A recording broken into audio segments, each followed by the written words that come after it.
Buenos días, pertenezco a la Universidad Virtual del Estado de Guanajuato. El nombre del módulo es Protección Internacional en materia de derechos humanos, nombre del reto 5, criterios del Sistema Interamericano de Protección de los Derechos Humanos. Mi asesor es el licenciado Miguel Ángel Espinosa Arriola. Mi nombre es Evangelina Muñoz Alfaro, con matrícula 23016015. La fecha de elaboración de este video es el día 21 de julio de 2026. A continuación, en el siguiente video se nos pide que analicemos los hechos del señor Rosendo Radilla Pacheco contra el Estado mexicano, mismo que se refiere a la desaparición forzada del señor Radilla Pacheco, individuo que se involucra en diversas actividades de la vida política y social de su pueblo, Atoyac de Álvarez, en el estado de Guerrero. Fue detenido por los elementos del ejército mexicano el 25 de agosto de 1974 cuando se encontraba viajando en autobús en compañía de su hijo y siendo visto por última vez en el cuartel militar de Atoyac de Álvarez. Allí habría permanecido detenido de forma clandestina por varias semanas, donde fue visto con los ojos vendados y signos de maltrato físico,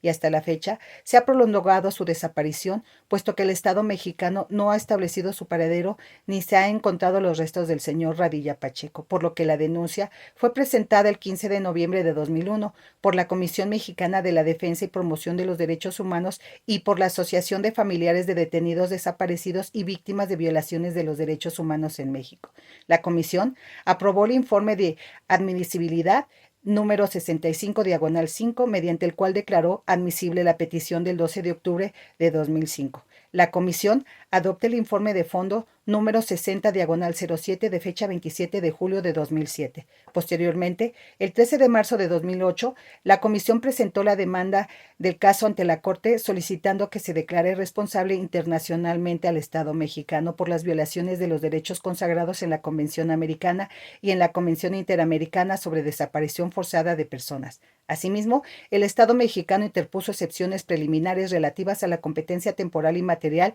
en donde declaró que la Corte no tenía competencia para conocer sobre los peritos del caso, sino se firmó el instrumento de adhesión a la Convención Americana el 2 de marzo de 1981 y depositando en la Secretaría General de la OEA el 24 de marzo de 1981, agregando que de acuerdo a la Convención Americana de las Obligaciones Jurídicas no podrían aplicarse definitivamente, por lo tanto sus obligaciones comenzarían a partir de la fecha de su radicación. Por lo anteriormente, el Estado acepta que tiene obligación plena y exigible desde el 24 de marzo de 1981, fecha de la adición a la corrección del hecho de la desaparición del señor Radilla Pacheco, el cual ocurrió el 25 de agosto de 1974, declarando la Corte en caso de que tuviera carácter de continuo y permanente, ya que la violación ha persistido después de la fecha, generando así obligaciones internacionales respecto del Estado parte, y dentro de esta categoría se encuentra la desaparición forzada de personas por tener características de continuo y permanente, las cuales han sido reconocidas de manera reiterada por el derecho internacional de los derechos humanos. Dentro de los razonamientos expresados por la Corte observa que el Estado no precisó de manera clara y específica los hechos de la demanda que dan sustento a su reconocimiento parcial de su responsabilidad. No obstante, al haberse allanado a las alegadas violaciones de los artículos 5 y 7 de la Convención Americana en relación con la obligación establecida en el artículo 1.1 de la misma, este tribunal entiende que México también ha reconocido los hechos que, según la demanda marco fáctico de este proceso, configuran esas violaciones, es decir, aquellos relativos a la detención y posterior desaparición del señor Rosendo Radilla Pacheco a manos de efectivos del ejército mexicano, así como la afectación a la integridad personal en su perjuicio. Sobre este último punto, la Corte observa que el Estado se allanó a la violación del artículo 5 de la Convención en perjuicio de sus familiares por el incumplimiento parcial de los artículos 8 y 25 de la Convención Americana. El Estado ha aceptado la demora injustificada en las investigaciones tendientes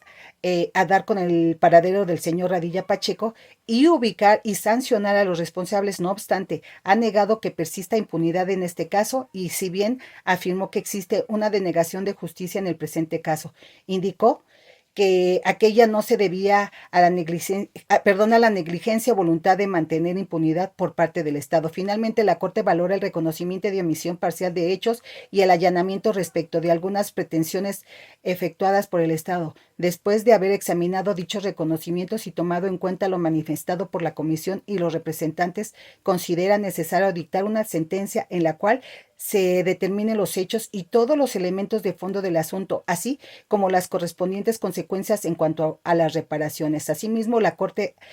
halló al Estado mexicano responsable de la violación de los derechos a la libertad, a la integridad personal, a la vida y al reconocimiento a la personalidad jurídica del señor Radilla Pacheco, así como a los derechos a la integridad física y mental, a las garantías judiciales y a la protección judicial de sus familiares. Igualmente, considero que el proceso llevado ante la jurisdicción militar no respetó los estándares en materia de debido proceso en el derecho internacional. Para concluir, es importante mencionar que sobre la importancia y tendencia de la sentencia del caso Radilla Pacheco es fundamental por varias razones, ya que esta sentencia representa un triunfo significativo de movimiento de familiares y víctimas de los crímenes cometidos por el Estado durante la denominada Guerra Sucia, que durante décadas han luchado por obtener justicia por las violaciones sistemáticas y masivas a los derechos humanos. En efecto, la sentencia es un memorándum certero sobre los múltiples pendientes de México en materia de reparación integral del daño a las víctimas y sus familiares,